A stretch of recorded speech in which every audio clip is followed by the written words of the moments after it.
Hi, this is Brenda and Elaine. Welcome to our After the Show episode, where we go deeper into what we learned from our conversations with guests. Well, I have known Chareen for a long time, but I learned so much about her. I mean, she's always been so friendly and outgoing and always thinking of others, but I did not know all the things that I learned in conversation with her today. But I guess I'm not surprised because we all have stories that we don't necessarily share. Well, So, I'm glad she shared hers because I don't know her, but I'm already just a big fan and admirer because a lot of us get wake up calls, but we don't wake up. And so the fact that she true. got that wake up call and then changed up everything to make sure that she got herself healthy, I think that's really admirable. Yeah, I love a lot of the things that she's doing. One, the morning ritual, where she Mhm. goes out to her place of Zen. And she said, no matter what, doesn't matter if I'm late for work or whatever, I know that this is what I need to do. And I think you have a morning ritual too. So Oh, it makes me I mad that need to you're do saying that. that because I did. When I first left the World Bank, I created a morning ritual. Every morning I would get up, I would get my water, I would light a candle, I would read in the living room, which is a room that nobody spends any time in, right? And now that you're saying that, I don't know what happened. I don't do that every morning. I mean, I got into Uh-huh. like getting into the garden first thing, try to beat the heat or whatever, or Hmm. exercising, but I miss it. I'm gonna restart that because it does kind of keep me calm. Yeah, and I remember another guest mentioned like a morning ritual that kind of just centers you for the day. Hmm. And so if you take that time, even though it might make you a little later, you're much more productive and mindful Peaceful. all day. Yeah. Hmm. Yeah. Okay.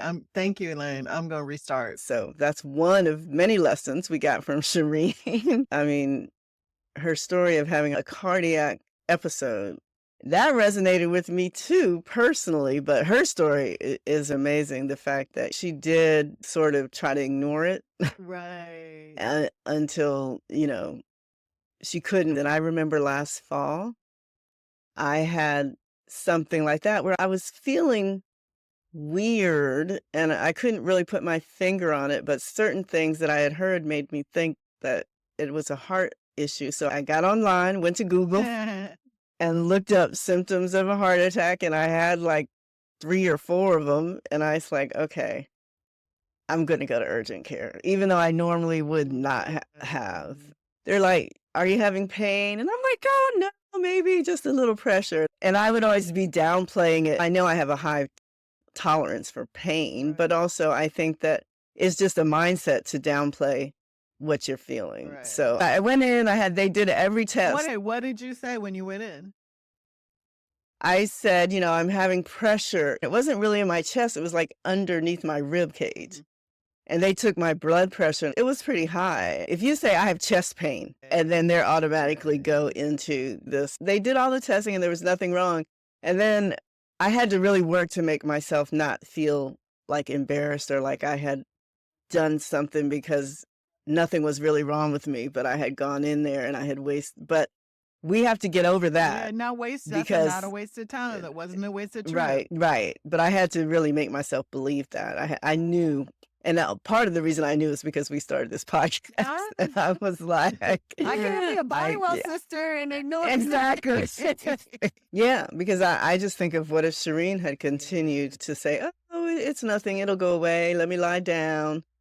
But she had people around her who were aware enough to know that no, you need the hospital. It's better to go and find out than to not go. Right. So, And this is the other thing. You're not fortunate to have a heart attack, but she is fortunate to have a husband who was paying attention and ready to step in, to have a friend who was a doctor who was willing to come to the hospital and advise her. We don't all have that. And so we have to think about what are the things that we can do to create that support system, that community to support us, especially when we're having medical situations. I remember a friend, you know how when you get a colonoscopy, they say you have to have someone with you. to drive you home. Right. And, she lives out in Maryland, not even 25 minutes from my house, but she's single. And she said, "Oh, Brenda, can you pick me up for my colonoscopy?" Now, they won't let you out if you don't have someone with you, but you could just come and put me in a cab and I'll take a cab home. I'm like, "Girl, stop it. I'm going to come, Yeah. I'm going to drive you home, and then I'm going to make sure you're good when you're at home." And so that's the other thing I think we often are fiercely independent, and people who care about you want to help. Or more, I think we don't want to impose on other people. Right. But it's a privilege to help the people you care for. And they have those rules in place for a reason, Right, not for you to try to right. get around it. Put me in a cab. I thought you were gonna say she was gonna say, "Just come in and let them see you, and then I'll drive No, myself." no, that's worse. But even a cab, I don't think that's acceptable. No, no, I don't think so either. I'm glad you did, and I know she appreciates you for that. But that's what we need, the community, whether it be a family member, a close friend, but always having people there who are working with us. And it's reciprocal. Generally, Right. if someone does it for you, you're usually willing to do it for them. What I found interesting was Chareen's community also, even after it was over, they realized that stress played a part Yeah. because she was doing so much before this. And she had such a history with family members having heart issues. But, taking care of her mom, her special needs son, and working and just doing all that she did. She enjoyed doing all of it, but it still stresses your body. And Right. after it was over, I think she said her husband stepped up, her kids stepped up, and they said, "You know what? We're glad you're good, but we don't want this to happen to you again. And we're going to start taking some of these things that we can do and make sure that you have less stress on your life." I love I that. love that too. And I'm going to ask for it even without having an heart attack. Even if they don't think of it, we're going to help them. All you young women out there, take Mhm. some wisdom from us old women. Be confident, be unafraid, ask for what you need. And something else that she talked about, which made me think about myself. She said some Yeah. medicine they wanted to add to her that she didn't really want. I think it was the statins they wanted to It's add, but she cholesterol. didn't really want to do it because her cholesterol wasn't that high, but the cardiologist recommended it.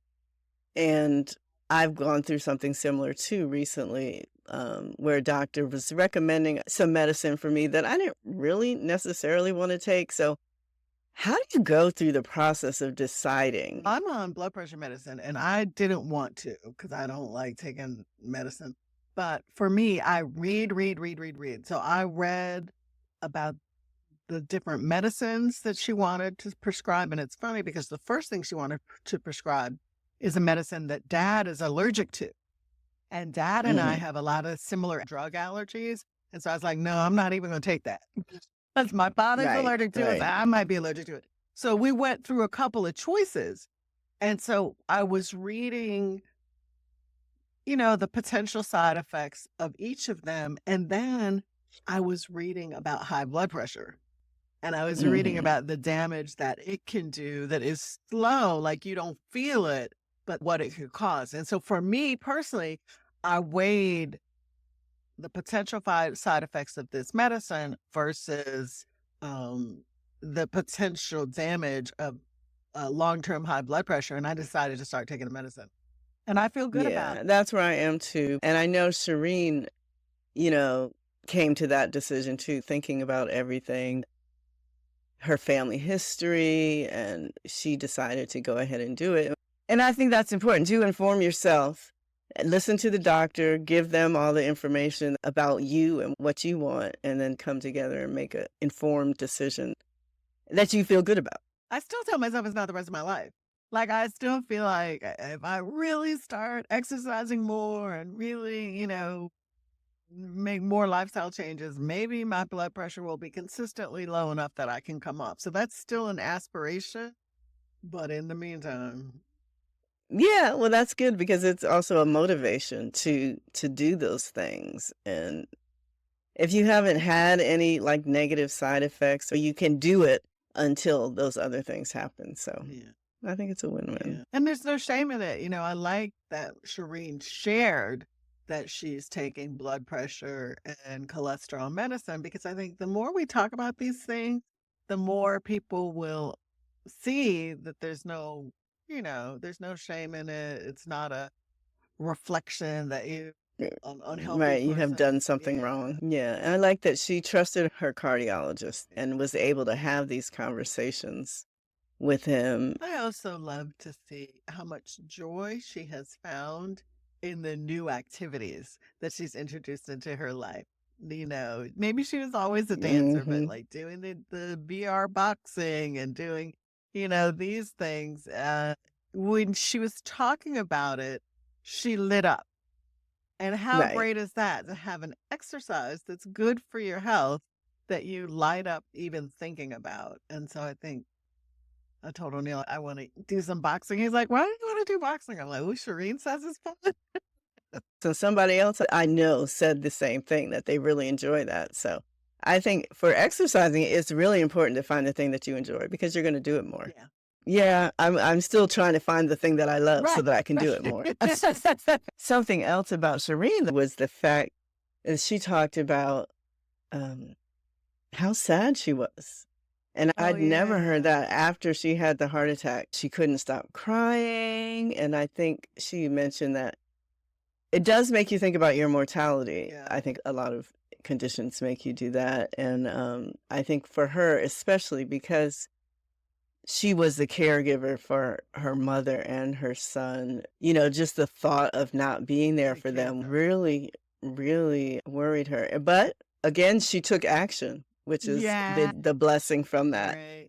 And she made sure that she put the things in place so that she could know that they would be taken care Mm. of. But I had never heard anyone associate um, that kind of sadness and with having a heart attack. Well, now I did think about this when we were speaking to her, but after I had my mastectomy, I think I was depressed.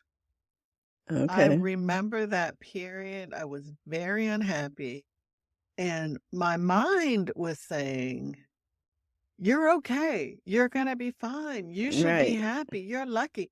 And then, O'Neill was thinking that it was about losing the breast, and it wasn't. I was over that. But now that I think about it, it was probably that having a serious illness and wrestling with my mortality that was really, I mean, I was really depressed. It was also the same year that my youngest child went to college. So it was like Mhm. empty nest and mom Just died. It was a really, really yeah, rough a year. convergence of so Yeah. many things, Yeah. right.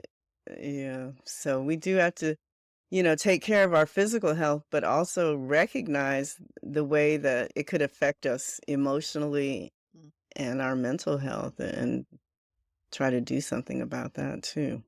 yeah. Good reminder. Well, thank you, Shireen. Many lessons, and I'm really going to do my best to try to implement some of those. Let us know what you learned from this guest. If you want to support Body Wealth, please subscribe on Spotify, Apple Podcasts, or YouTube. We'd also love it if you give us a 5-star rating and write a review letting us know what you love about the show. The Body Wealth podcast shares personal stories to inspire you. It does not constitute medical advice. For that, we encourage you to work with a trusted healthcare provider.